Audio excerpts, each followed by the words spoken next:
Gentlemen, it's that unfortunate time of year where we have to try to make predictions for the upcoming Major League Soccer season. Things can go horribly awry in segments like this. For instance, last year I picked Sporting Kansas City to win MLS Cup, and they didn't even make the playoffs. Alejandro, hopefully you will start us off on a better note than that. I'm coming to you straight off the top. Who do you think is going to win the MVP?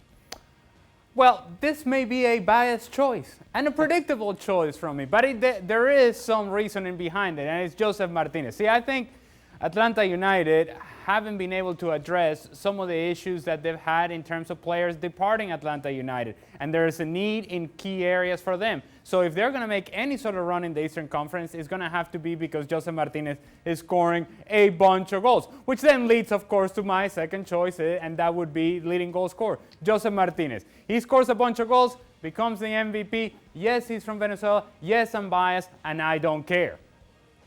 Herc, Alejandro has Osvaldo Alanis as his biggest flop. What do you think about that? That's an interesting choice because Osvaldo Alanis is kind of an enigma at this point. I don't think anybody really knows how much he has left. He hasn't played in a while, whether it was that failed stint in Europe or his coming back to Chivas and completely being left out of the roster for what Chivas in this earlier part of the campaign. So it's not a bad shout. But I don't think Osvaldo Alanis is going to be the scapegoat that Ali thinks in San Jose. Mine is a guy that you can easily pin some problems on, and I'll get to that in a bit. But it is quite surprising to see Osvaldo Alanis there because of the expectations. Nobody expects Osvaldo Alanis to come in and be MLS best defender. Nobody expects him to be a huge signing, so that one is surprising to me. Ale, Joe, go ahead. Okay, so then why do you sign him? If he's not a big enough name for you and you don't think he's going to help you defensively, then what is he doing in San Jose? See, here's the thing. Well, some of the other big names because they think they can help defensively. Some of these other names that we could address and think about, well, they could be disappointing. Well, yeah, Rodolfo Pizarro, I think he's going to be good.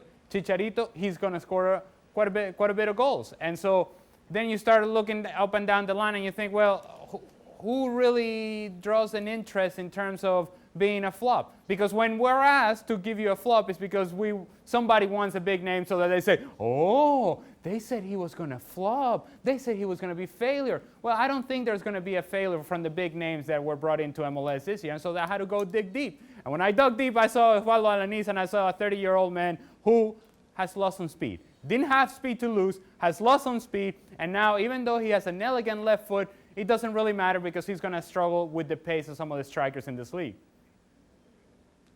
Herc, I want to go over some of your picks. Who do you got for biggest flop?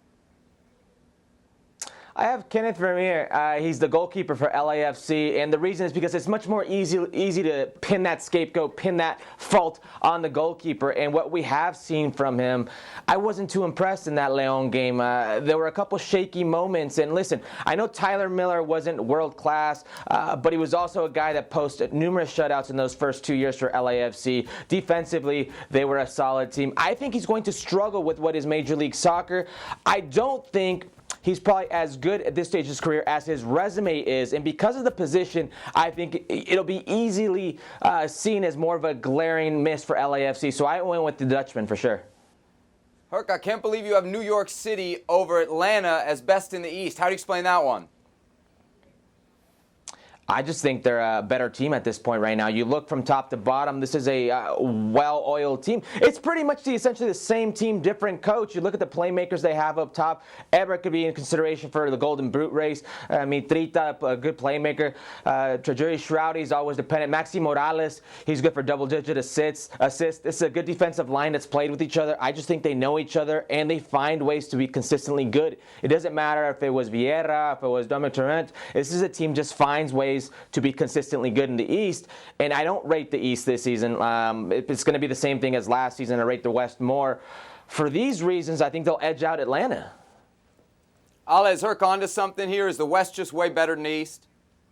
I don't think that's a surprise, and I don't think that's news to anybody.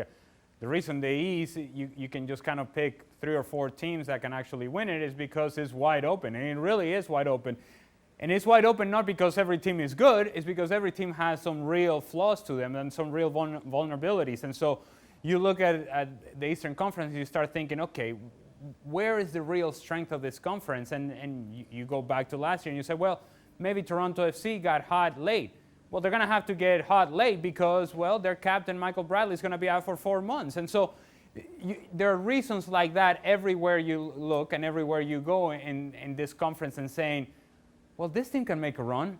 But you can also see a reason as to why that very same team could come up short. In my case, I picked the Columbus Crew because I thought they had a great offseason. But I can also see where there is a lack of depth in key areas. And so if Josef Martinez is not scoring the goals for you, or if he has an injury, then who really steps into that role? And so I think there are arguments to be made like that for and against a bunch of the teams in the Eastern Conference. Okay, I'm a little bit embarrassed to do this, but let's take a look at my predictions for the 2020 season. I mentioned I got it really wrong last year when I said Sporting Kansas City would win it all.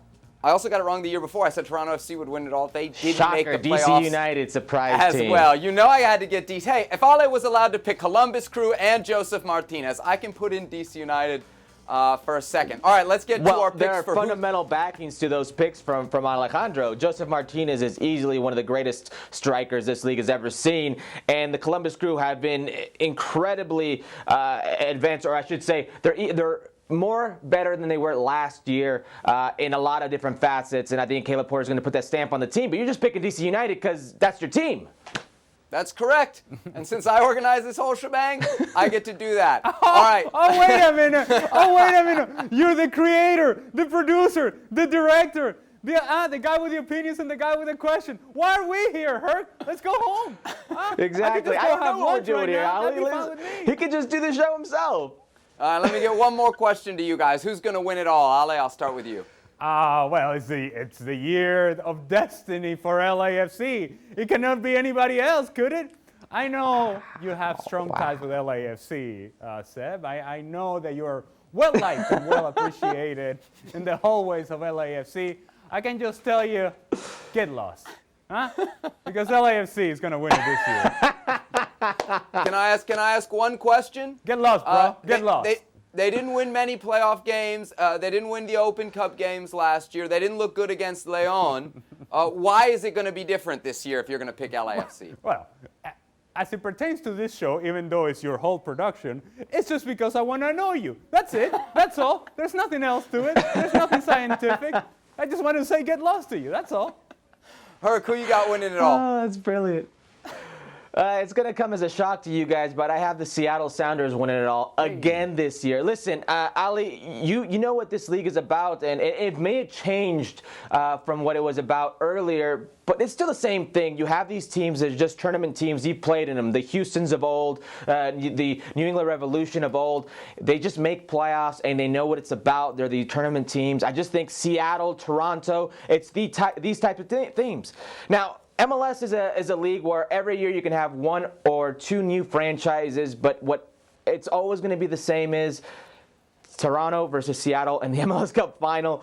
These are just two teams that know what it's about. I'm banking on both of them to repeat again in the final, and I think it's Seattle's time. And Nicolas Lodeiro, this is a guy who's been overlooked over and over and over again in best 11 selections. This is a player who constantly puts up double-digit assists. He's always flirting with the double-digit goal mark. I think he will be healthy this year. I don't think he's going to get a lot of call-ups, so there's going to be more games for him than Seattle Sounders. I think Nicolas Lodeiro gets his due this year, and he leads him to another MLS Cup, and he's going to be MLS MVP. Can I just say that to the point of the Seattle Sounders and what Herculez is talking about, I can make an argument that Seattle, right now, as they go into the season, that they are a better team than the team that actually won MLS Cup last season. Now, it doesn't always translate like that throughout the course of the year, but there were some needs in this team. They've addressed those needs, and seemingly from what we have seen, the early returns of some of these players that they have brought in, those players are addressing those individual needs. And again, there's a case to be made that right now where we stand, that Seattle could just be better now than what they were in that final against Toronto last year. Seattle for a repeat. We know how hard it is to do. It will surely be enjoyable to watch. The MLS season starts this weekend. Well, thank you very much for watching ESPN on YouTube. For more sports highlights and analysis, be sure to download the ESPN app. And for live streaming, premium content, and let's not forget as well, ESPN FC 7 days a week, subscribe to ESPN+.